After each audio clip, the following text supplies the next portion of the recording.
In a cafe, a woman left a blue box on my table. "You are going to need this tonight." After it got dark, I understood why. That morning felt the same as every other since my husband died. The same bakery, the same table, the same loneliness. But everything changed when a stranger sat across from me, placed a blue box between us, and whispered, "You are going to need this before midnight." From that moment on, my life was split into before and after, and I was forced to face truths that I had spent years trying to ignore. It does not matter your age or how much you think you have seen of everything. There are moments that force us to start over. At 64 years old, I discovered that I could still be strong, I could still fight, and that not everything ends when someone leaves. If you like real stories of overcoming obstacles, courage, and emotional twists, this is for you. I'm happy to have you here. Follow my story until the end and comment with the city you are watching from so I can see how far my story has reached. The routine of my days has the color of silence. I wake up early, walk to the bakery on the corner, and order the same chamomile tea with unsalted toast. The faces change, but the schedules do not. Since Mark passed away, I have learned to like predictability, or perhaps I have just surrendered to it. That morning, something was different. I did not notice it immediately, but the eyes of the woman who approached my table already knew about me.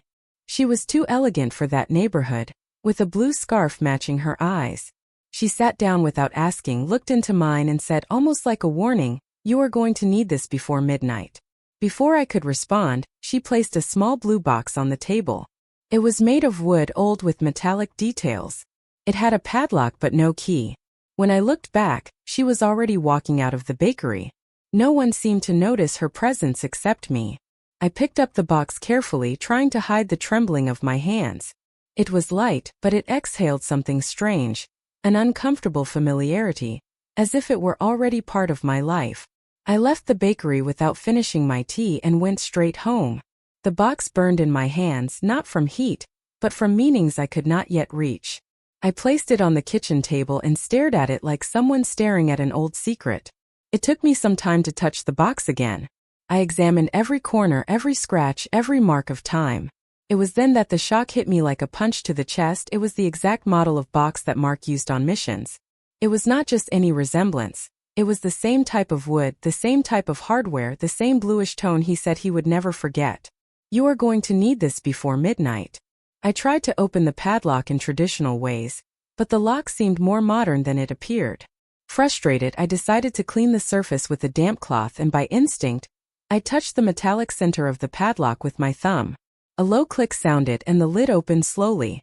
My heart raced. The box had recognized my fingerprint. This made no sense. Mark never mentioned anything about biometric technology in personal objects, but he also hid many things from me. Inside, there was a single object, an old cell phone with a small screen and a worn-out cover. That could not still be working, but the screen lit up the instant I touched it. The background was black, the brightness dim, and in the center an impossible notification, one new message from Mark. My breath failed. His name. The familiar handwriting on the digital display. That could not be real, and yet, it was. The world around me seemed to shrink as if time had stopped only for me. I sat on the sofa with the box still beside me, my trembling fingers hovering over the device. My husband had died more than a year ago. I saw the casket. I received the certificate. I lived through the grief. How then was his name there, so cold and so alive? The phone vibrated slightly, as if impatient, as if it knew that time was running out. I thought about throwing everything away. I thought about crying, screaming, running away. But I remained there, looking at the screen that insisted on trapping me between the past and the future. It was not just a phone. It was a direct line to a truth I did not yet understand. Inside, an old cell phone displays one new message from Mark. I held the device for long minutes, but I did not have the courage to open the message. His name flashing on the screen was like a blade between longing and madness.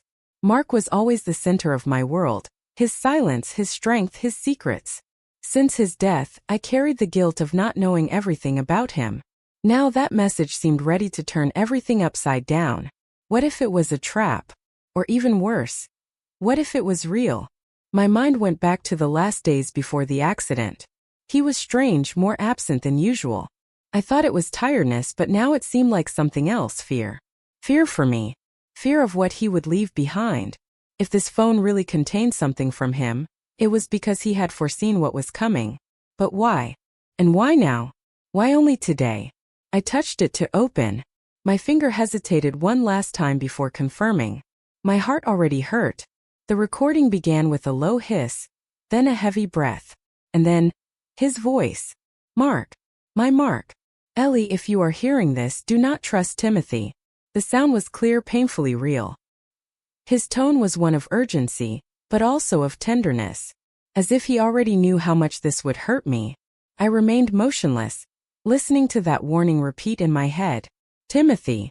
My son. The boy I carried in my arms, now wrapped in suspicion. I closed my eyes tightly. His name still echoed. Timothy. I refused to accept it immediately. But Mark was not one to be mistaken for no reason. If he recorded that, it was because he knew something. Perhaps he was trying to protect me again, even after death.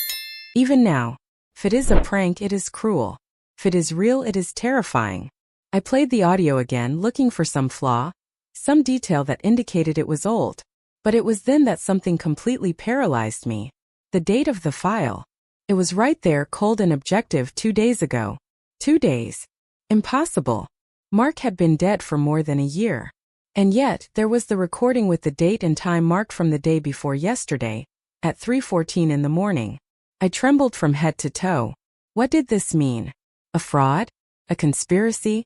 Or something much deeper? I walked around the house trying to calm myself. I ran my hands over the furniture as if looking for support in the physical world to sustain the emotional one. I was not going crazy. I knew that. The file was real, the voice was real, the message too. What if all this was part of something bigger? Something Mark tried to warn me about, but was only now unfolding?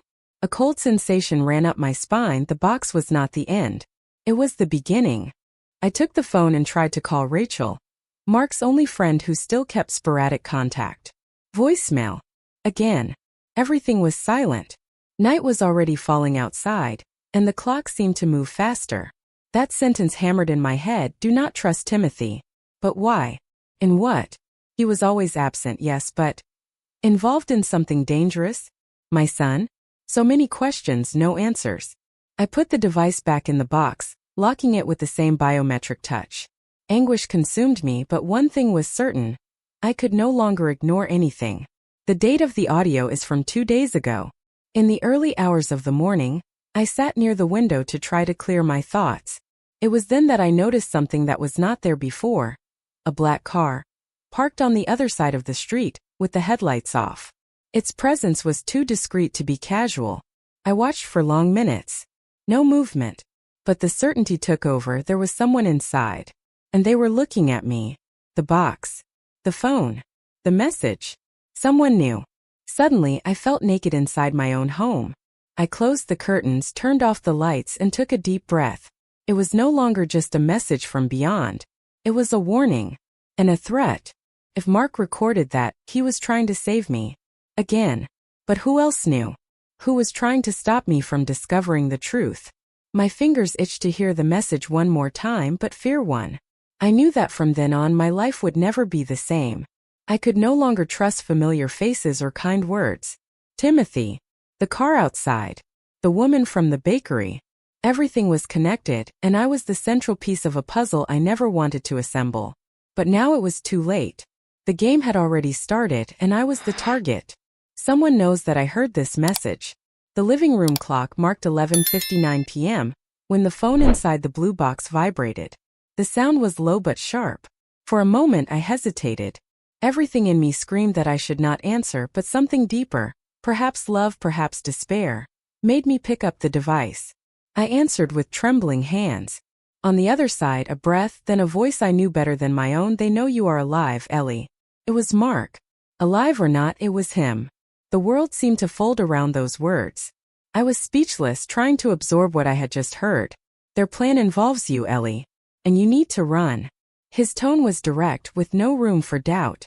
Each word carried the weight of an invisible war. I wanted to ask everything. Who are they? Why? But he did not give me time. The call was overtaken by static, then silence.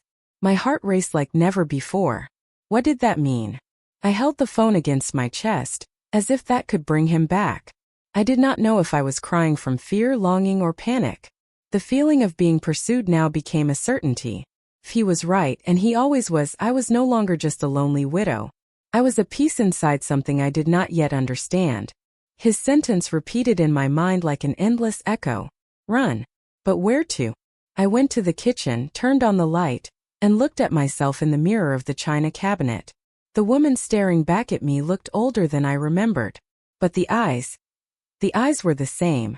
Scared, yes, but also firm. I needed to find out what was happening before it was too late. Their plan involves you, Ellie. And you need to run. As soon as the call ended, I immediately tried to record the audio. I went to the settings, pressed the right buttons, prepared the system, and the phone simply turned off. I tried to turn it on again, but there was no signal. I put it on the charger, hoping it was just the battery. Nothing. I went to the drawer, took another cable, another adapter. The device remained dead. It was then that I noticed the most disturbing detail of all. The battery still marked 100%. I stared at the dark screen as if it were a grave. How could something turn off by itself with a full battery without any warning? It was as if the device had its own programming, as if it were only authorized to work at specific moments. Or worse, as if someone controlled it remotely. I felt a chill run up my back. The call was not just a warning. It was also a goodbye. Mark did not just want to alert me. He was preparing me for something. I touched the box again, in the hope that the phone would respond. Nothing. I began to wonder if all that was even real. His voice. The message. The desperate tone. Had I imagined it all? But no, there were marks on the screen, the recent heat of the device, the vibration still resonating in the wood. It was real. Real and terrifying. Someone had programmed that. And now I was alone again. The night was long. I could not sleep. Every sound in the street seemed like a threat. Every shadow in the hallway made me hold my breath. When morning came, I could barely keep my eyes open. But I was determined. I needed answers. And above all, I needed to find someone to trust. The battery is at 100%, but the device turned off by itself. It was at the end of the morning that I heard the doorbell ring. I waited for a second, then two. I went to the door with caution, heart racing, and opened it with the latch still engaged. On the other side, a tall woman with light brown hair tied in a discreet bun was holding a leather briefcase. Her eyes were serious, but there was something familiar. My name is Rachel Monroe. I was a friend of your husband. May I come in? I let her in with reluctance. She was direct, as if she already knew how exhausted I was. She said she had worked with Mark for years at the FBI, and that he had instructed her to look for me only if certain signs appeared. The blue box. The phone. The call. Everything was part of a plan that he himself created before dying. I sat at the table almost without strength. Rachel opened the briefcase and took out a series of documents. Proof. Information. Secrets. She knew things that no one besides Mark could know. She told me about investigations he conducted in secret, about a corruption scheme involving big names, including within the family itself. I wanted to deny it, but she just said, Eleanor, if you want answers, start by investigating your son. It was as if the ground opened up. My Timothy. My boy. Could it be possible? Rachel looked at me with compassion, but without hesitating. And I knew it was time to face the truth. If you want answers, start by investigating your son. The next day, Timothy showed up without warning. Lana came behind him, balancing a fake smile and a cake in her hands. The visit bothered me from the first moment. Timothy tried to appear affectionate, but his eyes were restless, avoiding mine. They sat with me in the living room and soon went straight to the point. Mom, we think it is time to think about the future. You can no longer take care of the farm alone. My heart tightened. I knew where this was going. Pretending to be concerned, Timothy began to list arguments, age, costs, loneliness. Lana, always more direct, suggested that a good sale now could give me comfort for many years. I felt trapped inside my own home. They spoke as if I had already decided, as if I were just an obstacle to be removed with kindness. I looked into my son's eyes and saw no tenderness. I saw calculation, strategy. Something in me screamed an alert. I asked evasive questions, trying to understand the real reason for the visit. Why now? Why such urgency? Lana placed her hand over mine with a rehearsed gesture and said, "It is too much for you to take care of alone, Mom." I pulled away, feeling the weight of something invisible hovering over us. That was not concern. It was pressure. What if Rachel was right? What if my own son was involved in something dirty? I stood up with difficulty, claiming tiredness. They insisted on staying a little longer, but I was firm. When the door closed behind them, my house seemed smaller. And for the first time, I felt fear not of what could come from outside, but of what was already inside my family. "It is too much for you to take care of alone, Mom." That night I tried to rest, but my head would not let me. Lana's words echoed like a smooth poison. "Your memory has been failing, don't you think?" It was more than a sentence. It was a disguised accusation. She smiled while she destroyed me. And Timothy? He just watched. He did not defend me. He did not contradict her. That hurt more than any betrayal. I was his mother. And now I was a piece in the way of their ambition. I spent the early hours searching through drawers, looking for something that would give me clues. It was difficult because Mark hid his things well, but he left trails. Among old papers, I found a recent folder with bank documents, taxes, and an envelope with my name. Inside, copies of strange records and authorization for the sale of the farm, with a signature I never gave. My blood ran cold. That was a forgery. The handwriting looked like mine, but it was not. And there was something even worse. The document was stamped by a notary in the neighboring city. They were acting in the shadows, preparing the ground to declare me incapacitated. The plan was clear: sell the farm, isolate me, perhaps institutionalize me. The farm was always the greatest inheritance Mark left, and now it was seen as a bargaining chip. By my own son.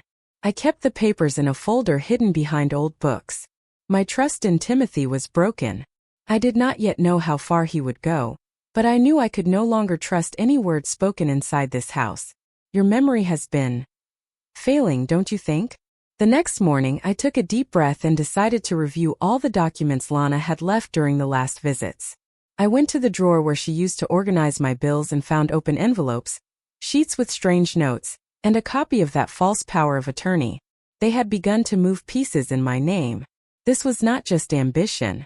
It was an attempt to erase me, to turn me into someone irrelevant. I cried alone in the kitchen. Not out of fragility, but out of indignation. They thought I was weak, that it was enough to convince me with cake, sweet words, and disguised threats. But they forgot who they were dealing with. Eleanor Watkins may have wrinkles and white hair, but she carries a soul that has already survived invisible wars. And now more than ever I was ready to fight. For myself. For Mark. For the truth. I rewrote my will that afternoon. I placed Rachel as my legal proxy and separated everything into folders that I left locked. If something happened to me, someone would know. I scheduled a meeting with James Carter, an old friend of Mark's, for the following day. If they wanted to declare me incapacitated, they would have to go over my sanity, and I intended to use it as a weapon. The battle was just beginning. They are trying to declare me incapacitated. I have already turned the whole house upside down looking for clues, but late that afternoon I decided to move Mark's old desk. It was heavy, made of solid wood, with a back that I always thought was fixed. But when I forced it a little, the wood gave way. Underneath it, wrapped in plastic and dust, were 3 folded maps with his handwriting. When I opened the first one, I almost dropped it. It was the floor plan of the farm, with red markings. Those markings were not random. One of the circles was exactly over the old shed, the one no one had used for years. Another indicated the deactivated well, and a third, hidden behind the cornfield, almost touching the boundary of the land. I sat on the floor, holding the maps with trembling hands. Why would Mark keep this hidden? Why did he not tell me anything before? My heart tightened with the certainty. He knew that one day I would find them. I went back to the maps and noticed there were coded numbers on the sides. Dates, maybe? Coordinates? It was all too meticulous to be just curiosity. It was a record of something bigger. Something Mark had been investigating without involving me. Perhaps for protection. Perhaps out of fear. But now I was in this up to my neck, wanting answers that only he could give me. And it all started there, on the very land where I planted, cried, and tried to start over. I turned off the lights and closed the curtains, as if the maps carried an invisible threat. From the depths of my soul, intuition awakened. Just like in the old days when a different silence was enough for me to know something was wrong. A map of the farm with red markings? The next day, I went to the address of James Carter, an ex-colleague of Mark's and a retired police officer. He was a tough man with a deep voice and a look that was not easily impressed. When I showed him the maps, he did not seem surprised. He just nodded slowly and said he always thought something strange was happening in the sheds. But he never got concrete proof.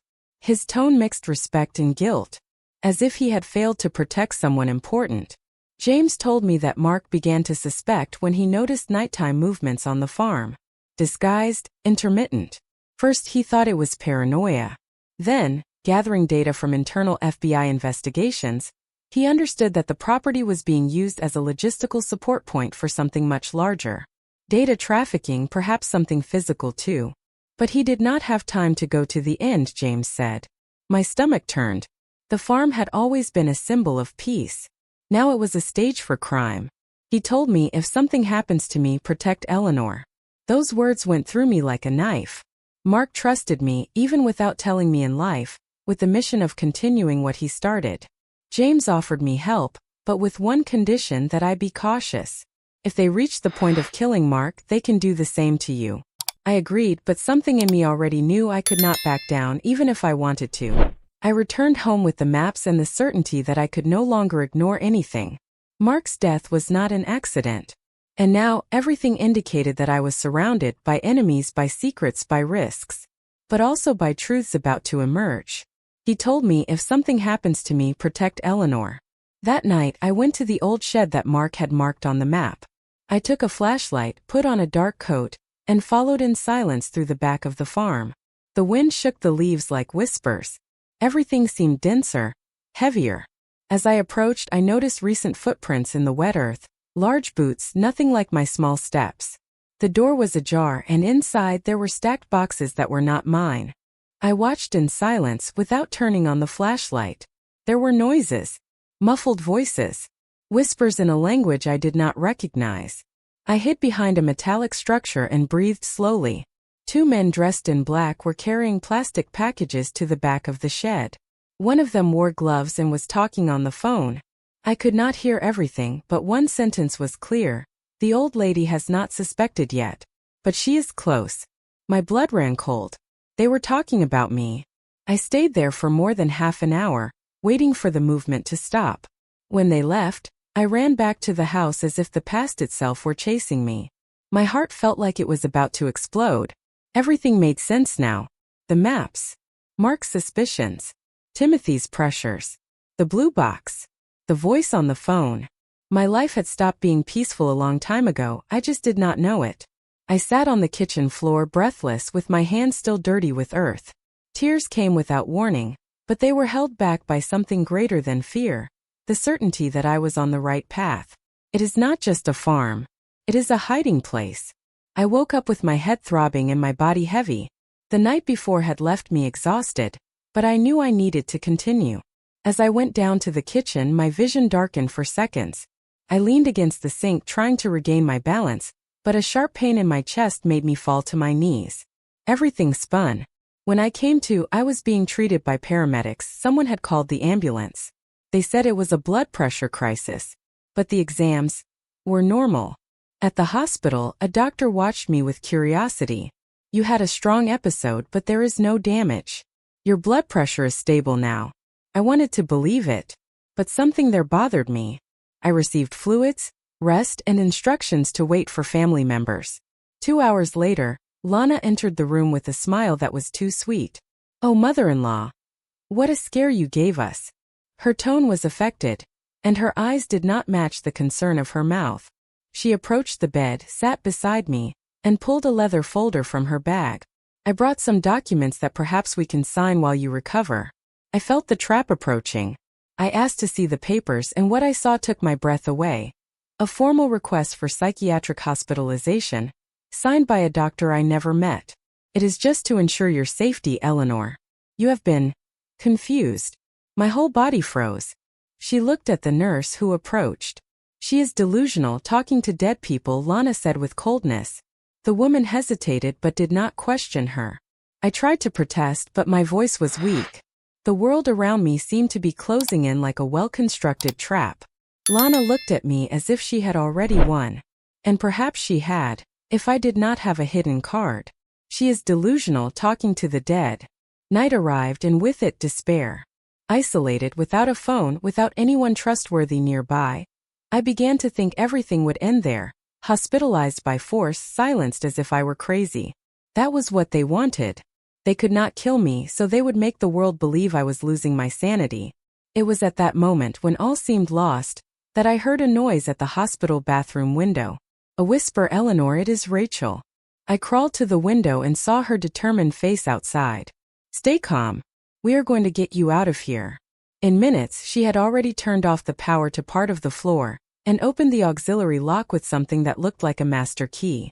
Adrenaline made me get out of bed as if I felt no pain at all. We ran through the darkened corridors, avoiding cameras, until we reached the service exit. Everything was too fast, like a dream or a movie rescue. We got into a car parked in the back, and she drove in silence for several minutes, just holding my hand firmly. When she finally stopped, she looked at me with eyes full of guilt. "They were going to erase you, Eleanor. In the cleanest way possible. But now you are officially wanted." I felt the ground escape from under my feet. Now, besides being hunted by invisible enemies, I was a fugitive from the law. Rachel took me to a safe location, an underground shelter that, according to her, Mark had prepared for emergencies. I could barely absorb everything, but one thing was certain: if they were trying to silence me, it was because I was too close to the truth. And I would not stop. "Now you are officially wanted." Rachel drove for almost an hour in silence, until she was completely out of the urban area. We took a dirt road covered by tall trees until she stopped in front of a gate hidden by foliage. Upon passing, an underground construction camouflaged in the middle of the brush was revealed.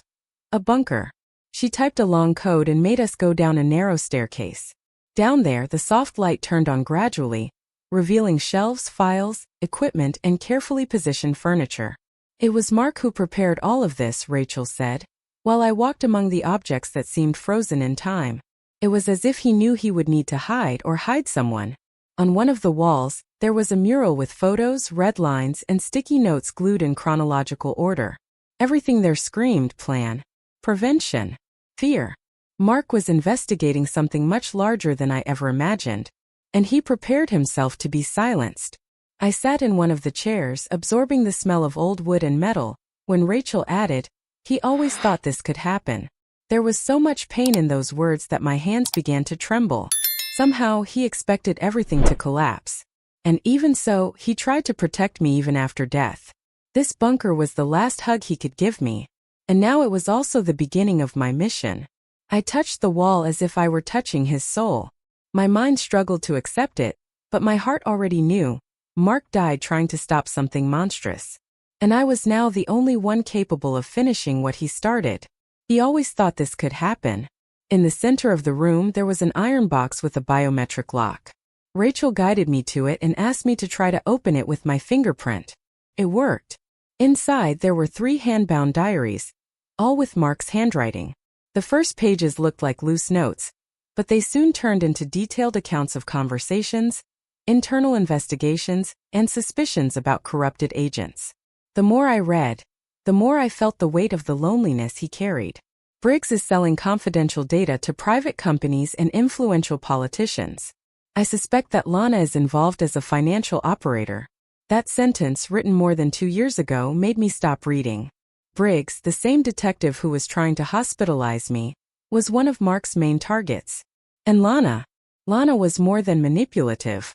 She was a central part of a scheme involving blackmail, money laundering, and institutional control.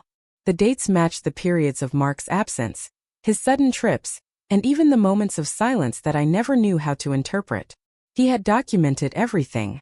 Recordings, names, locations. Every step carefully noted. Rachel helped me organize the material while I read, absorbed, the words that seemed still charged with his voice. My chest tightened with every discovery. He did not trust almost anyone. Only me and, apparently, Rachel. And that was why she risked everything to get me out of the hospital. She knew that this bunker was the last vault of truth that Mark left. Mark knew about Briggs and the FBI data trafficking. Further on in the diary, among dates and notes in code, I found what I never imagined I would read. I received a direct threat. If I insist, Lana will act. Timothy is being pressured. He is in conflict. But he has already passed the point of no return. I read and reread those lines. My heart seemed to break apart, but my mind could no longer run away. Mark had been threatened. And he died shortly after writing that. It was not an accident. It was a murder. Rachel sat beside me when she saw me trembling. You have to be strong, Eleanor. This truth will set you free, but it will hurt you first. I did not need to hear anything else. Mark tried to alert the FBI and was silenced. Lana, using her connections, organized the death. And Timothy, my own son, helped to cover it up. Perhaps out of fear. Perhaps out of cowardice. But he was a part of it. And that tore something in me that might never heal. I cried without shame right there. For the loss. For the betrayal. For the guilt of not having noticed. Mark trusted me, and now it was up to me to honor that trust. I needed to expose everything, whatever the cost. There was no longer any way to go back to the life from before. From that moment on, I was another woman. And my mission was clear: justice. For Mark's memory. For the truth. I stood up, took the diaries, and looked at Rachel with firm eyes.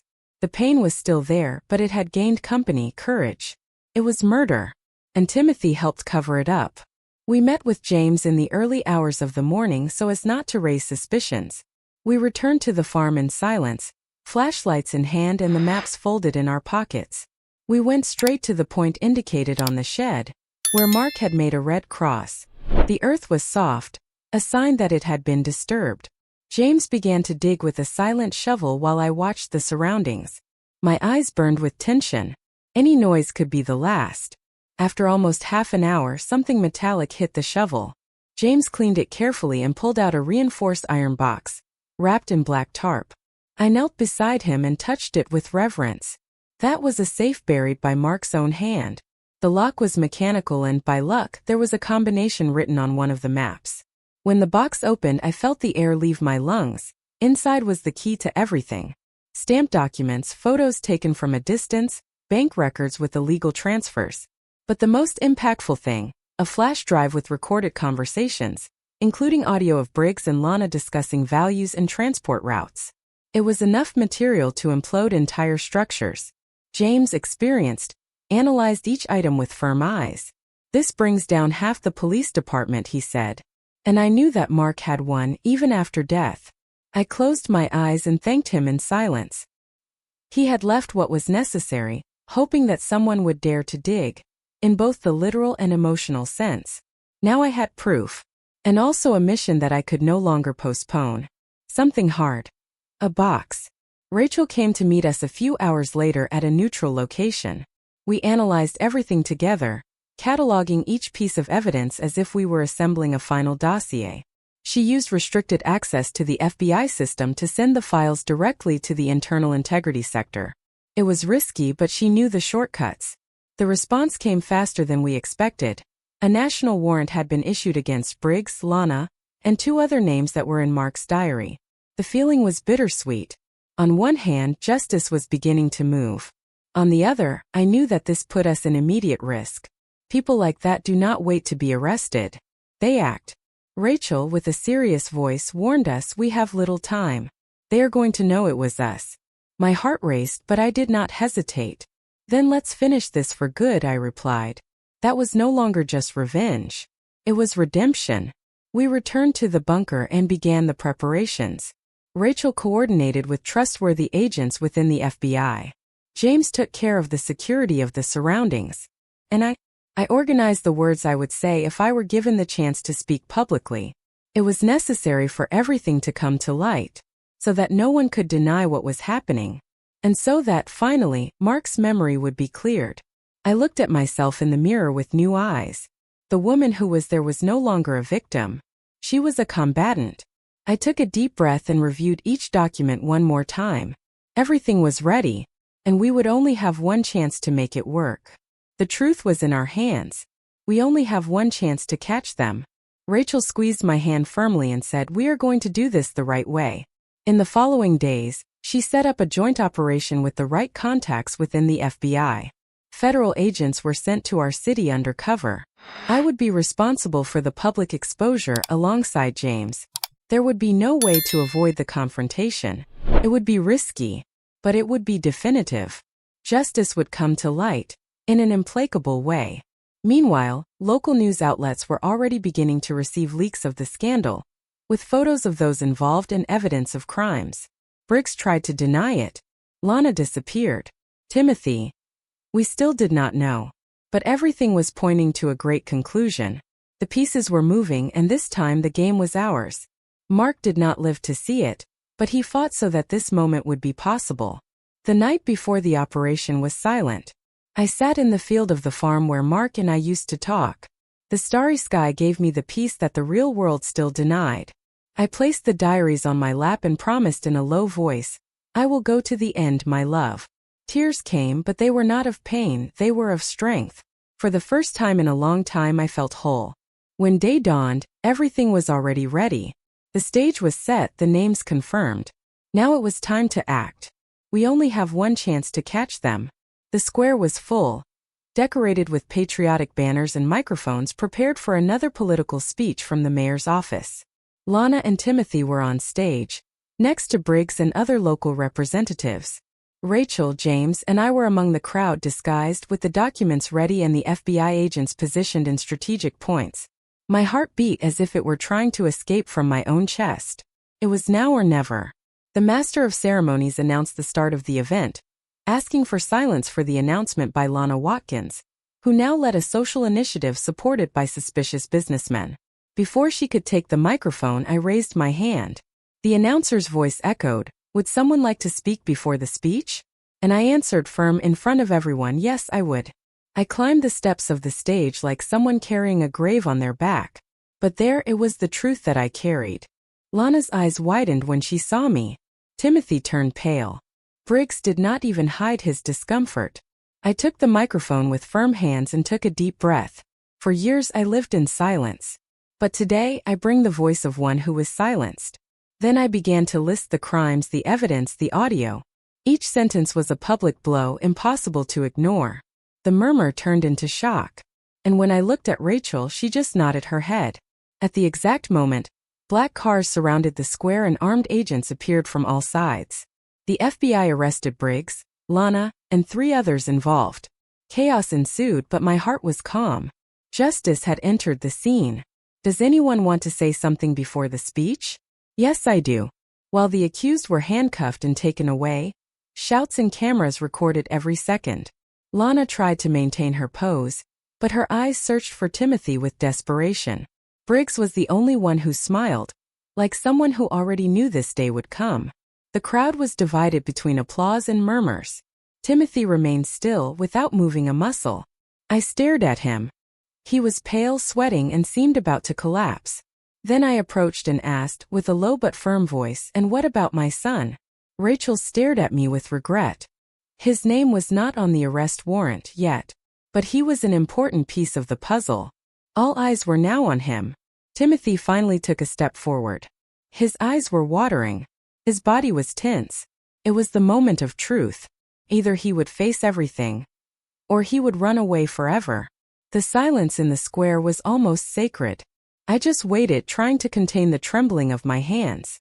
He looked at me like he did when he was little and knew he had done something wrong. A look of guilt, but also of pain. Tears flowed and his voice came out shaky. "I did not know it would go this far, Mom." The crowd watched in shock. He took a flash drive from his pocket and handed it to one of the agents. "This proves the rest." It was as if he were asking for forgiveness with every gesture, without having the courage to say the word. My heart was breaking into 1,000 pieces, but it also recognized a spark of redemption there.